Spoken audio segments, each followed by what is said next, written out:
Let's see. All right, Hunter, I want to ask you this question. What benefits have you gotten in working in Hinduism versus working in the more esoteric like Hermeticism or the Gnosis? So with a lot of the magic that I do, I would say that that's more confined to what Hunter wants and how Hunter wants to express himself, rather than the ultimate destination of my soul or the ultimate spiritual work of my soul. All of my pujas and meditation and kind of like, I guess you could say, all kinds of work in Hinduism, or Hindu practices, mantras, it's all attributed to working to further the journey of my soul. Whereas a lot of the magic and occult stuff that I do, that is an expression of a single life, and that is expression of what a single life not just wants to gain, because not all magic is to gain stuff, but it at the very least it is an expression of the individual that is Hunter. Does that make sense? Exactly. Yeah. And we were talking about the astral realms and things like that. Did you want to ask any questions regarding that? Okay, so like I know that more in the Hermeticism, Gnosis, esoteric, like kind of like the idea behind it is kind of like they want to revive their consciousness. If they do, so let's say that they're not complete in this life, reincarnation, that they want to revive their consciousness, and that's why doing astral projection, going deep into meditation. Would you say the same thing for Hinduism, that you can also revive your consciousness in the next life? Let's say you don't make it to the supreme goal of life. So is the question can we transfer the progress we made in our consciousness in this life to another life? Exactly. Is that the question? Through astral projection specifically. So I'm not an expert in astral projection, but I would say that it is possible to pick up where you left off. But there's so much around the ego and what the ego is, and it pertaining to the specific circumstances of a single life, and that having an effect on our personality and that having an effect on what we want, that there's a reason why the whole system works the way it does as far as us forgetting previous lives. It's so that we don't have the same hatreds, we don't have the same loves, so we're not constantly going after our enemies life after life after life, or in love with the same person life after life after life, so we're not going back and just being the same person. Or so you can keep progressing too, so if like you remember your past life, you might recall that life and then start living the same life, and then there'd be no really point to... Yeah, you might hit the same obstacles. But there is, as far as like magic goes and the occult goes, there are ways to continue one ego from one life to another. There's ways to do that. Usually in Hinduism, you'll remember your previous life after you die while you're in the astral realm for a time, assuming you go to the astral realm for a time and you don't just come back to this world. Most people have an astral birth after their material birth. But once you get another material birth, then you forget everything. There's a reason that happens. Now, there's ways, it's not so much that there's ways around Source or God has done everything or designed everything. It's not so much that you have to be evil to transfer your ego from one life, material life, to another material life. But there are ways that... So God is... We're all part of God, right? God is doing everything through us. It's... When people talk about going against the law of God or going against God, something like that, that never makes any sense to me. Because everything is God. God is not finite. God is infinite. That means we are infinite expressions of God. So I don't think that the reason why these things are possible, the reason why transferring your ego from one material life to another material life is possible, is because God kind of wants that option through us. Now, is it an option that would be beneficial to most people if they could do it? No, not at all. But I think that it is an option because God wants that option, because God is infinite. And we are expressions of God. But yeah, I wouldn't say I wouldn't necessarily say through astral projection that this is possible, but I'm not an expert in astral projection. But I would say that it is definitely possible to transfer an ego from one life to another. And there's other sorcerers, other magicians I've talked to who talk about like ways that there are ways to do this. Ones that have produced books and have courses and teach people. I've talked to that there are ways to do this. Can you explain maybe a couple of ways that, just very briefly, if you had to say, like, I guess one being lying down, one being meditating? Is that kind of like where we're going, or? Well, so the ways to do this are the work of a lifetime. So you'll be working most of your life to solidify your ego and transfer it if you want to transfer it. It's not something you can do in one sitting. It's not something that you can do in 10 sittings or 20 sittings. It's not something that you can do in 1,000 hours. It might, maybe 10,000 hours if you're very good of working at this. It's kind of like asking if, can we just go ahead and build a skyscraper? It's like, it takes a lot of material, it takes a lot of hours, and it takes a lot of like actually trying. Now, lichdom is one way to prolong your life, kind of infinitely, and allow your ego to exist continuously, so that you can continue work. Now, this lichdom is not actually dying so that this happens. Lichdom is, so the whole reason that we age is that our soul is trying to go back to the source. And one way that it does that is it makes us age because it's trying to get out. It's trying to get out of this casing that we are. This casing that is our identity, the casing that is the personality, the casing that is the body itself. The whole reason we age is because the soul's trying to work back to the source, and it's working from life after life after life, and it gets caught in a life, and it tries to get out, and we age, and then it goes to another life, ages through that life, gets out, goes to another life, tries to get out, try to go back to the source. Now, liches, what they do, they separate their soul. This is a very bad thing to do, but they separate their soul from the astral casing, the material casing, and the causal casing. So they separate their soul from the casings, and they store it, and so they don't age. Because the soul is what makes us age. Now, there might be only 3 people on Earth that can do this, and we wouldn't know their names. If we knew their names, then that would kind of defeat the purpose, because people would try to kill them. But there probably, I would guess there's like 3 people on Earth that can probably do it, and we don't know who they are, just as a number. So it's very hard to do. But that's kind of the gist of immortality. But as far as like transferring ego through that method, there is no transference of ego through that method. Another way is, once you reach higher levels of spiritual awareness and spiritual enlightenment, you're just awakened to your former lives.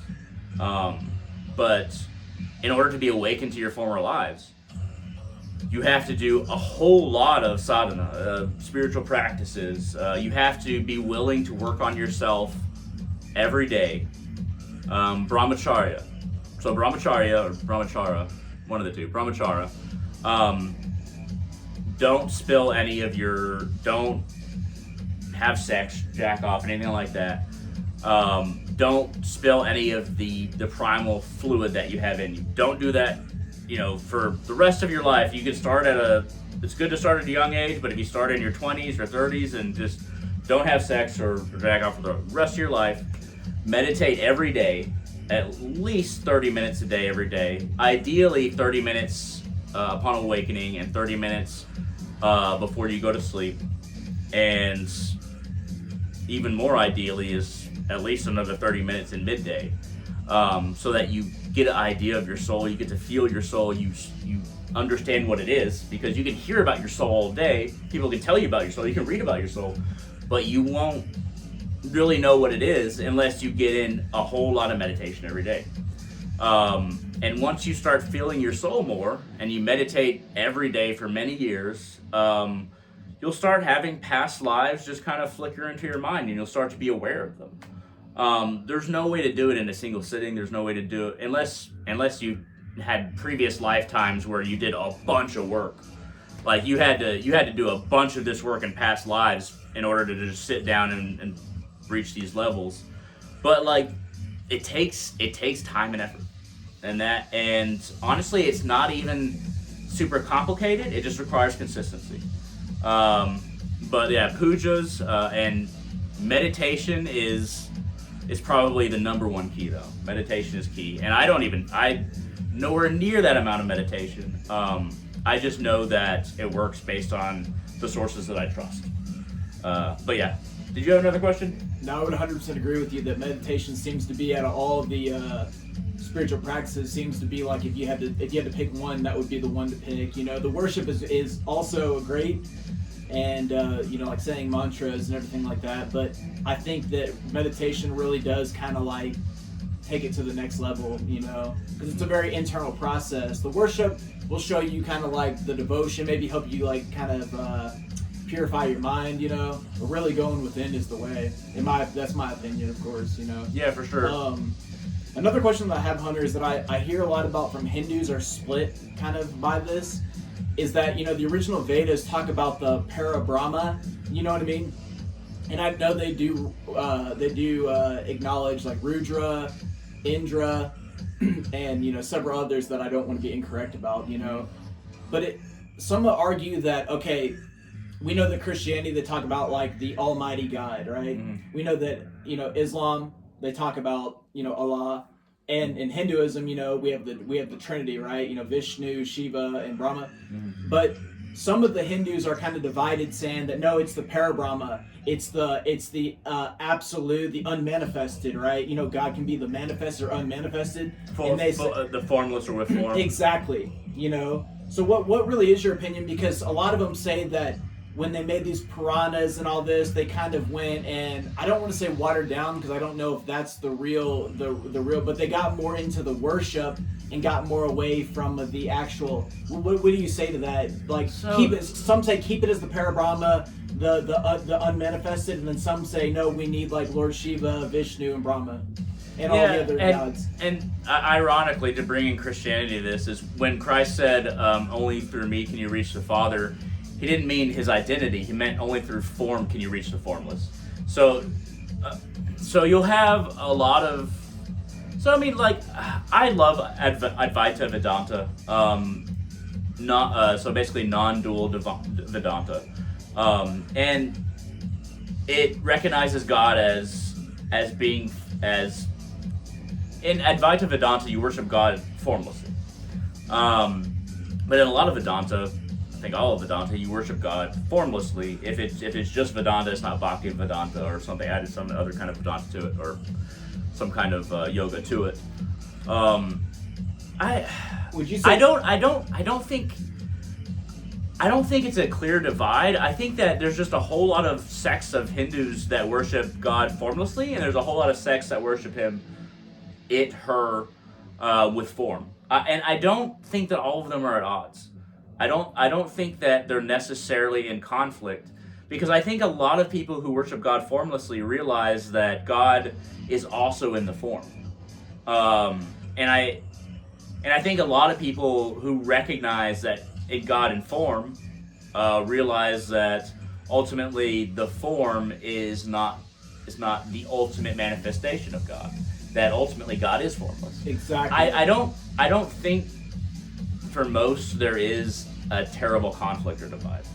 I think that for some there is, but I think that the form helps, because think about it. If you sit down to meditate on God, and God is formless, what are you going to think about? You'll end up thinking about lunch or dinner, or you end up thinking about something else, because other forms will pop into your head, and if you don't have a form to focus on, if you don't have a form to create with your mind's eye or focus on with your mind's eye, then you're not going to end up focusing on God, because there's not going to be anything there, and the mind needs a point to focus on.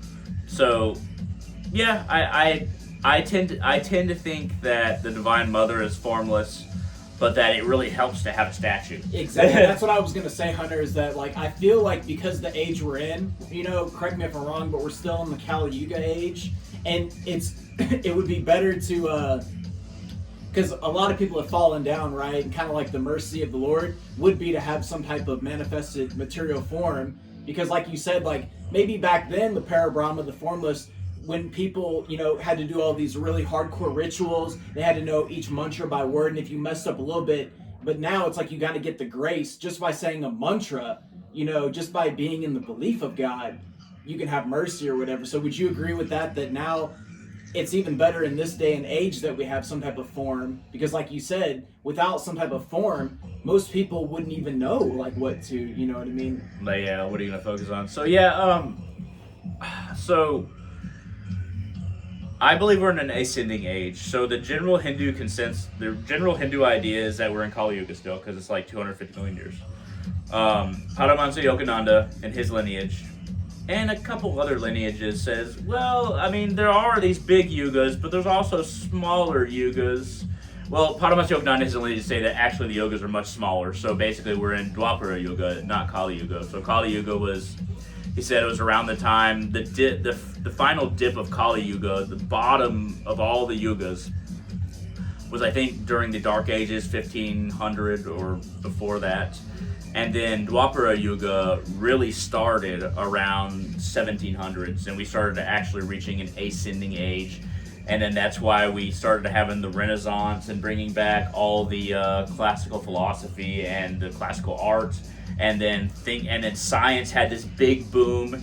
It's because it shows that we're in Dwapara Yuga and we're actually ascending. And I think science is starting to catch up. Metaphysics is starting to catch up to a lot of spiritual ideas.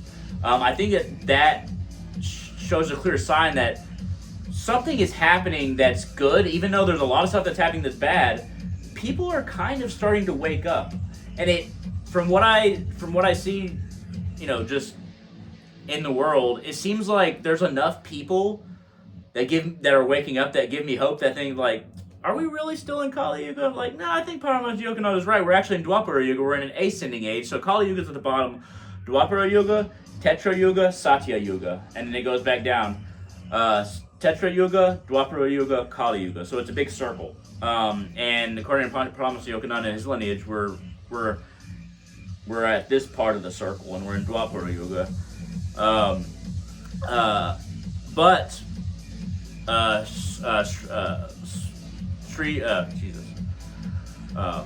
Sri Ramakrishna.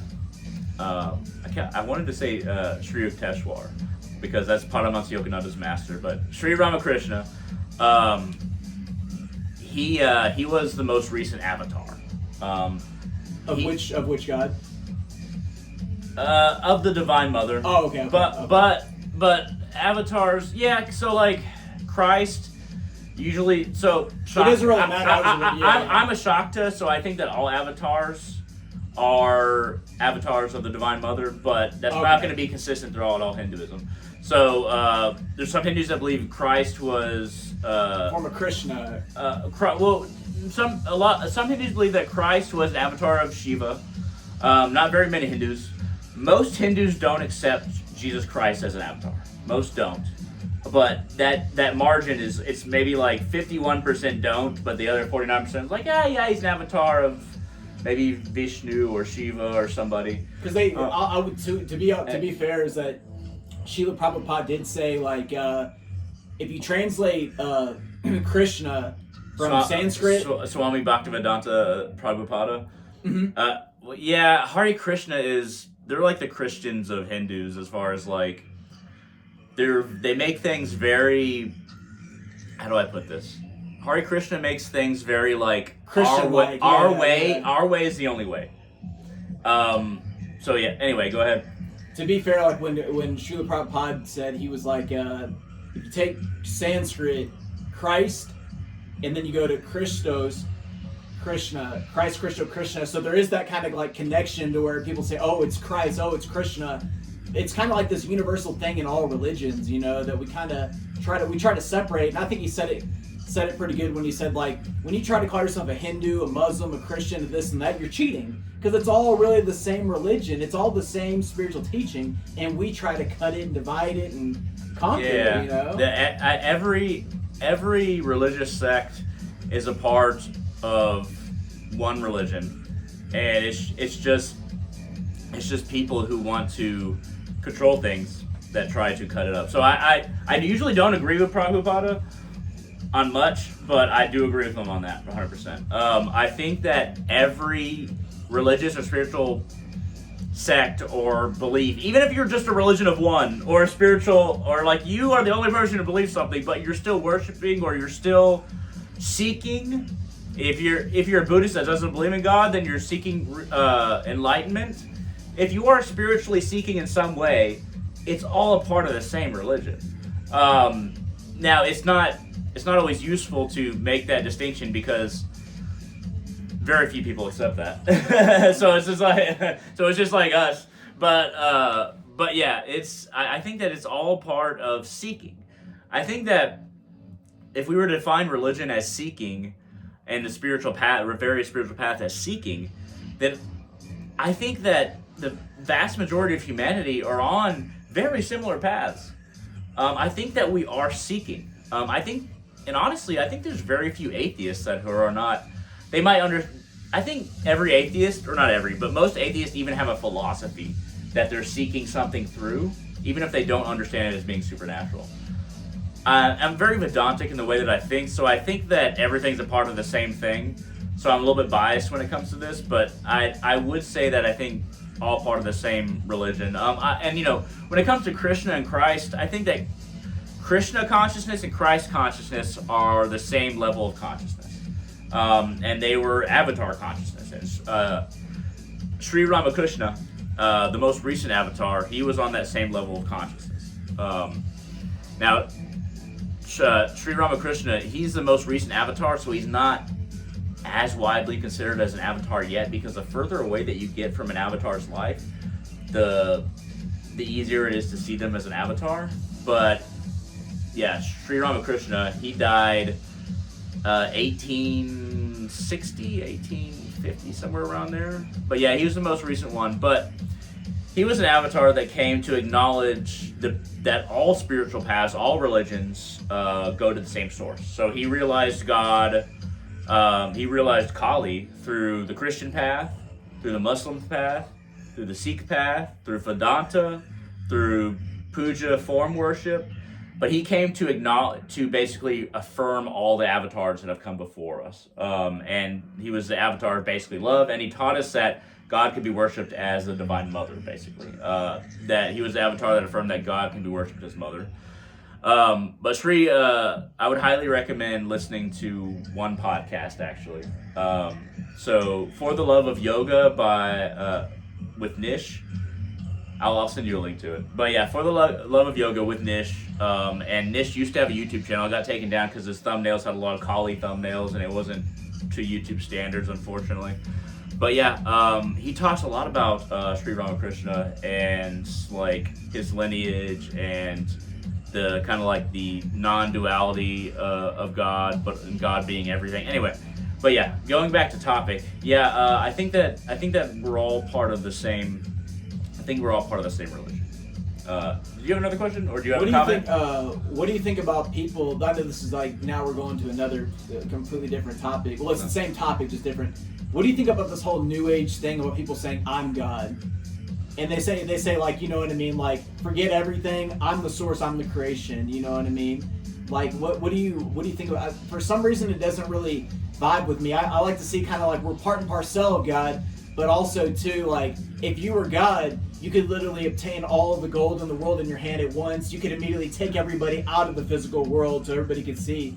Like, so I think that a lot of people who say that are egotistical in the sense that they're making the claim that they are the totality of God and not an expression of God. So we are all a part of God, but we are not each the totality of God. Exactly. Because a lot of people who say that, because you'll have people who say that I'm Kali, I'm Odin, for instance, and a lot of people say that, like, you know, if I talk to them, they'll be like, no, I'm a part of. I'll be like, okay, that makes sense. But I think a lot of people, when they say things like that, are saying like, I'm the totality of God. Worship me. It's like, no, I'm the same one. Why would you even say that? Like, exactly. Like we're not, like, when somebody says that, they should be acknowledging that we're not different. That it's basically just like saying I am you, you are me. That would be the better way to say it, because we're all the same thing. But I think a lot of people assume too much about their realization and become egotistical and self-aggrandize themselves. So yeah, I'd be highly resistant and hesitant when people say that. Yeah. What about I think this might be the gnosis or whatever. What do you believe about like there are people in this world just like me and you who have flesh and blood, but some of them come from a source, from the soul divine, and then some come from a non they're pretty much soulless beings or whatever. They're pretty much part of the matrix or whatever. But they're not. They don't have that divine essence. When they die, there's no eternal life for them. You know what I mean? And what do you think about that? Like pretty much NPCs. Like we hear this word NPCs or whatever. That's a good description. That's a good description. But it kind of makes sense though. Like if this world was just a world about the soul seekers, there'd really be no point. So you'd have to kind of add in other background characters, you know what I mean? Who, if you ask them these deep spiritual questions, they look at you like you're crazy, you know? Mm-hmm.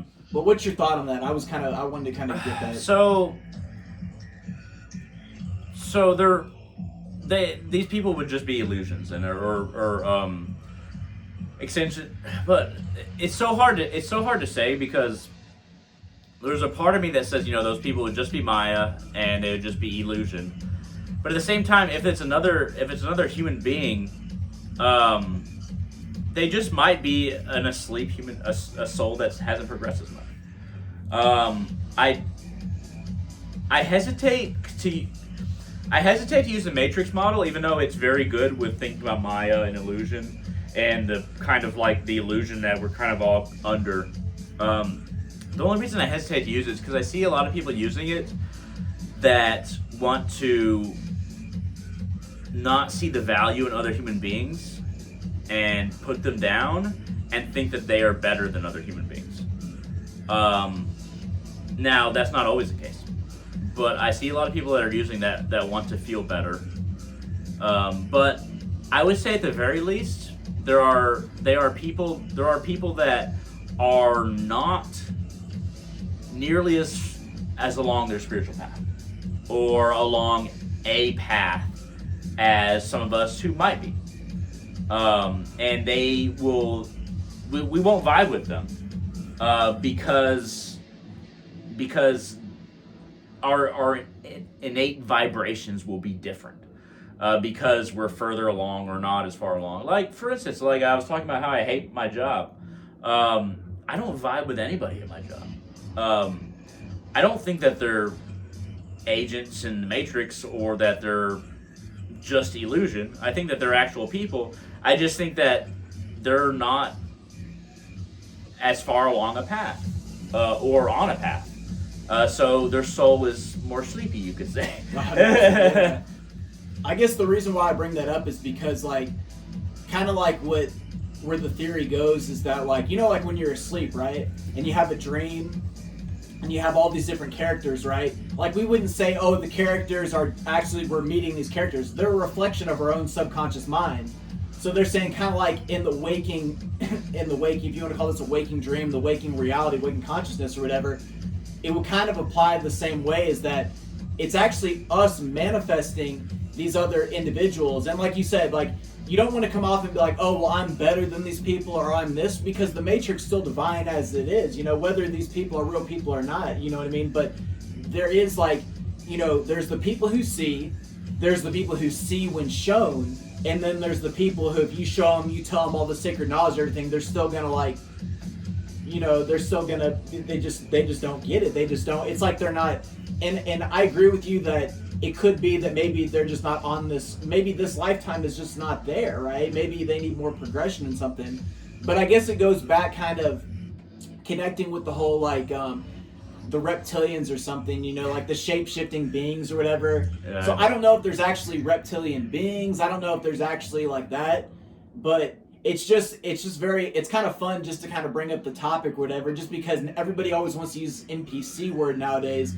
And I just wanted to clarify it with you, Hunter, because you've got this knowledge of the esoteric, and as being a practicing Hindu, I just kind of wanted to get like your perspective on it. That's the reason why I bring it up. I didn't want to bring it up being like, oh yeah, like we're number one and they're all fake and everything. No, not at all. I was bringing it up just kind of more as like, could it be that maybe some of this could be an extension, like you said, the Matrix, some of it could be extension of our own mind. And sometimes when we meet evil people, sometimes when we, maybe not evil people who do us wrong, people who maybe do things that we don't, maybe it's something that's trying to be shown in our mind to relieve us of something, you know what I mean? So I just kind of want to get your perspective on that. So do you ever feel like animals are evil or no? I just kind of see as like what's the word? And I hate to use that word good and evil because it's like, you don't want to kind of see everything as dualistic. Do you feel like something like a reptilian being would come in the form of an animal? I believe it's possible. I can't say for sure because I don't know, but so as a schizophrenic, I can say that I am always on guard for paranoia, and I find that most paranoia is centered around fellow human beings. I find it interesting that most people who talk about reptilian people don't say that they come in the form of animals. It's like, oh, why don't you think it's like, oh, well, they're not the same level as us, or people that believe that everything has souls, which I do too. I think animals have souls and plants have souls. Yeah. But it always seems to be focused on other people, and that's the plane of paranoia. When you ask them to consider like animals, which would make more sense for a reptilian being to come in the form of an animal, because like everybody trusts dogs. Like, why come in the form of a human? Exactly, everybody fucking sure. trusts dogs. Yeah, for sure. Come in the form of a dog. But no, I think that we just have to be careful about paranoia, because is it possible that there are transdimensional beings that want to do us wrong or have ulterior motives and that are among us? Yes. Is it likely that we encounter them on anywhere near a regular basis? No. I think that in Hinduism, aliens are a thing. Like this one solar system with intelligent life is not the only one in Hinduism. In Hinduism, I think Paramahansa Yogananda said there are billions of intelligent life forms in this one universe. Billions and billions of intelligent life. Not just any life, intelligent life in this one universe. And once you get to his level, all the Maya starts to break down, so he can see them. It doesn't matter how far away they are, he can still see them. And they do talk about the Nagas too. You know what I mean? The half human, half snake beings, reptilian beings, or whatever. So the Naga, so I could see a good Naga, but I could also see an evil Naga. So it kind of just depends. And I hate using that dualistic word, but just for the sake of kind of, I guess. Yeah. So are there evil aliens? Yes. Have they found us? Not sure. Is it possible? Yes. But the thing about in the Hindu tales, when they talk about Nagas, a lot of the time it's stories about Greeks that moved to India in ancient times, and the Greeks were democratic, and they didn't really know how to describe these people, but they knew that they had a lot of knowledge and they had treasure, and they were democratic, and the Nagas are always described as democratic and having treasure and stuff. So it's almost like a historical memory that is remembered in a really weird story way, where Greeks are Nagas. Now, are there besides that, are there evil aliens? Yes. I don't think that they would be that interested in us. I honestly don't think we're as important as we think we are. There is nothing here that you can okay, there's intelligent life here, sure. We're not that intelligent. There's minerals here, sure. There's minerals other places. There's water here, sure. That's a little bit more valuable. But I don't think we're that important. I don't honestly, most demons and most evil aliens, they would have better stuff to do than come here. We're not anything. We're in the backwater of this galaxy, and we're still killing each other over the stupidest things. We are their equivalent of caveman's discovering fire. We're not that important. They wouldn't care about us. Now they could, but I honestly don't think we're that important. All right, here's where you got me right to the next question, Hunter. Do you believe that we are on a globe and there's an outer space and there's like all these different galaxies and everything? Or do you believe that we're on some type of like, I don't even like to call it flat earth because I don't know what it is, but I guess I'm going to the kind of hermetic, kind of more of the occult side now. And also too in Hinduism, to be fair, and just like the Mayan and just like the ancient the Jews and stuff like that, they talk about this like plane that's like on the top part, it's like there's a dome going to a firmament going over it, the water above. There's been these floods over time, flooding and everything, and that we actually are the center of the universe or whatever, and that the sun is local, the moon's local, the moon might be artificial, but like, do you kind of vibe with that? I'm not saying it's a flat earth, but I'm just saying that pushing this heliocentric has been pushed on us for so long that it kind of takes our power away. Oh yeah, we're just a speck of dust in this whole galaxy. Or is it no, we are the center of this universe or whatever, and that's where we see our power coming from? No, so I think that when we're talking about ancient stories about the Earth being, they're talking about the material universes and then the astral and then the causal. They're not talking about Earth being. There's nothing in me that believes that this is the center of the universe, or that there aren't other intelligent life forms and that they're on spheres and other part of this universe. I mean, like, if there aren't other intelligent life forms, like other Hindus say, are they on other flat things? I mean, I guess they could be on other flat things. But I mean, there's no way that it like I think that plays into the human centrism where that's the same thing that happens with Christians. Where Christians for a long time, they burned anybody that said that we weren't the center of the universe, or we weren't, or the sun and the moon didn't go around us. They burnt people for saying that. But I mean, there's nothing in me that thinks that we're the center of the universe. There's nothing. Maybe because I don't think that man is that great. I'm not sure. But I mean, I don't think we're the center of the universe. I don't think that there's any way that we are in any way, shape, or form. That's my personal opinion. 100%. So what was the next question I had? I have so many questions, man. Like we could do this for hours and hours. What do you think about at one point before modern religions, because we say that all religion has a common theme, which seems to be God consciousness, which seems to be this divine essence or whatever. It can be the unmanifested or the manifested, right?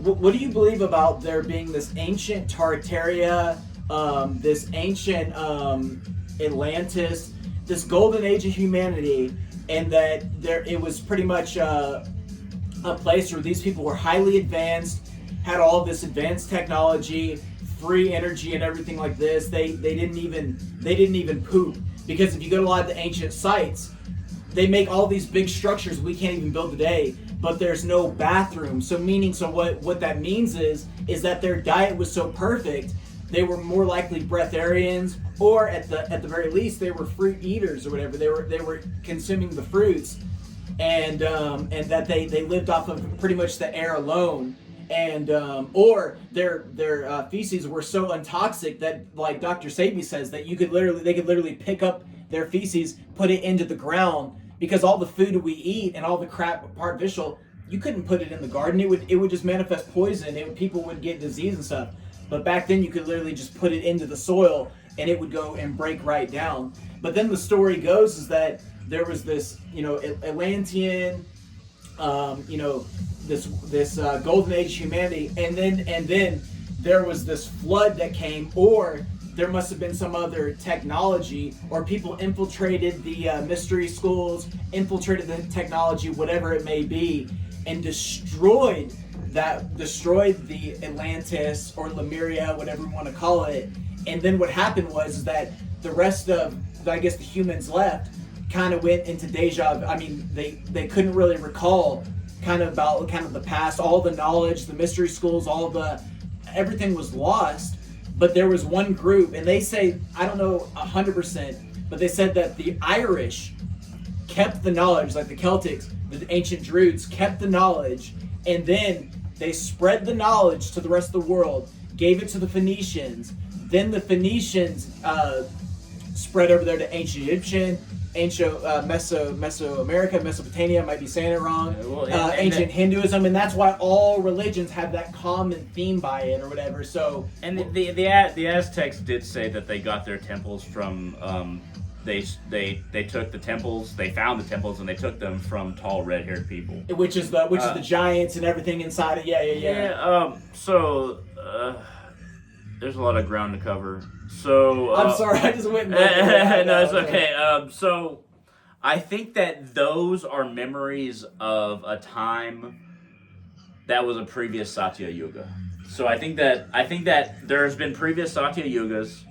I'm not sure how long ago. If the Yugas are much smaller, then it was, it might have been much. Translate that. That'd be the golden age. Cause Satya Yuga, highest age. Okay. Yeah. Highest age. The very top, whereas Kali Yuga is the very bottom, and then you have Dwapara Yugas on the side, and Tetra Yugas, and then Satya Yuga, Kali Yuga. Can I mention one thing, Hunter, for one last thing? For example, like if you look at the Chicago World Fair, I think it was in the early 1900s, you see all these coliseums, you see these great buildings we can't even make today. Not just Egypt, but there were all these sites. So let's take it local in the U.S. There were these and they had these big old antennas.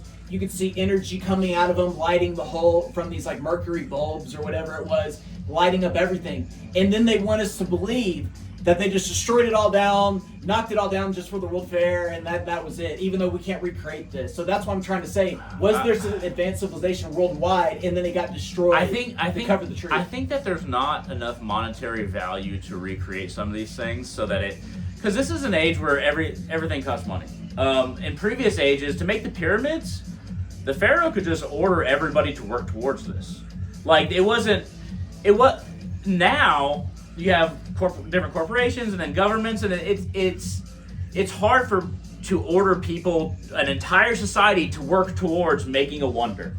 So if you had an entire society, an entire people working towards a wonder, it's a whole lot easier than it would be nowadays. Because think about it, if the United States government is like, okay, we want to create a pyramid, the populace can be like, why would we want one of those? And then they're going to fight back against that, and then corporations go to the corporations, say, we want to make a pyramid.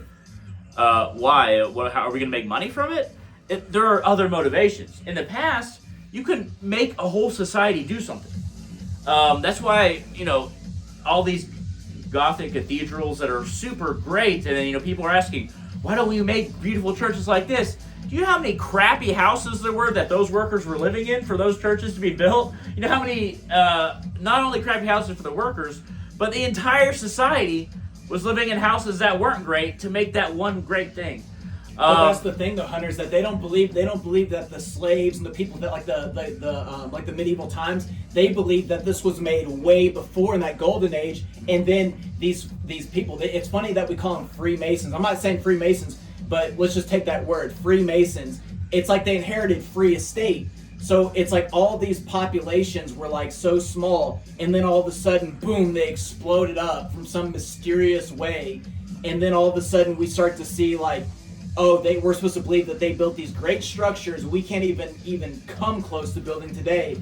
So I think it might not be impossible that there was so much great architect, big castles in the U.S. Like even on these old maps, they show big ass castles in whole states that are so huge that could have been made by a giant race, could have been made by advanced people. No, but it could just be people in other golden ages. So once you reach a golden age, or like Satya Yuga, there are things that happen. You don't need to write anything down because everybody can transfer information with their minds from one person to another, and everything can be easily remembered. So you don't need to write anything down. You would be way more connected to the earth, so you'd be way more likely to just poop on the ground. or just move poop that way. You wouldn't need the great convenience of modern toiletry, or even I went to this ancient Greek site many years ago in Greece that they had toilets that were very similar to our toilets, but they were like, big long boxes with holes in them and stuff like that. I'm like, oh, okay, they already kind of had the idea. But I mean, those, bottom line, it's memories from previous golden ages that have kind of stuck around.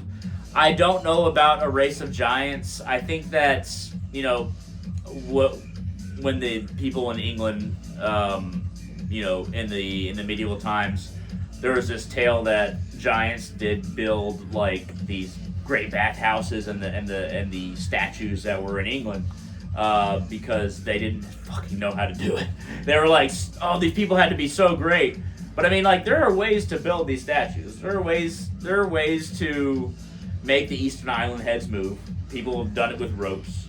There are ways to move around those big blocks for the Egyptian pyramids. The one thing that we find it incredibly difficult to do is the blocks that make up the Aztec pyramids are more precise than we can produce with lasers.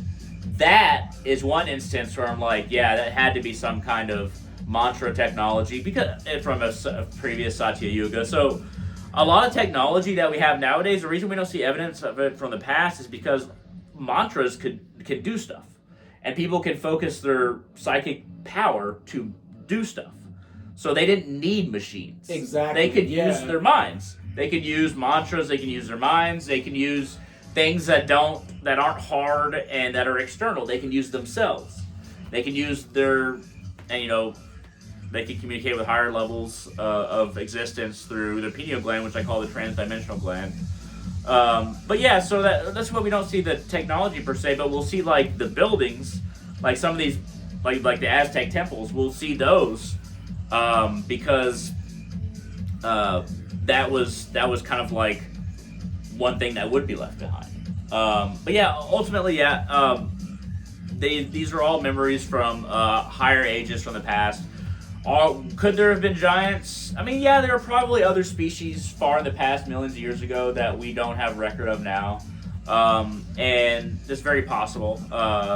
The Irish and the Celts being the source of a lot of this tech and spreading around the world, I don't know. I think that sometimes it might be a little Celt or Nordic centric to think that that's what happened, but it's definitely possible. But yeah, I think that all these things are possible. At the same time, I do have my preferences for explanation. 100%. Yeah. They have, because like, and we'll go ahead and end the video there. Okay, cool. Thank you very much for watching.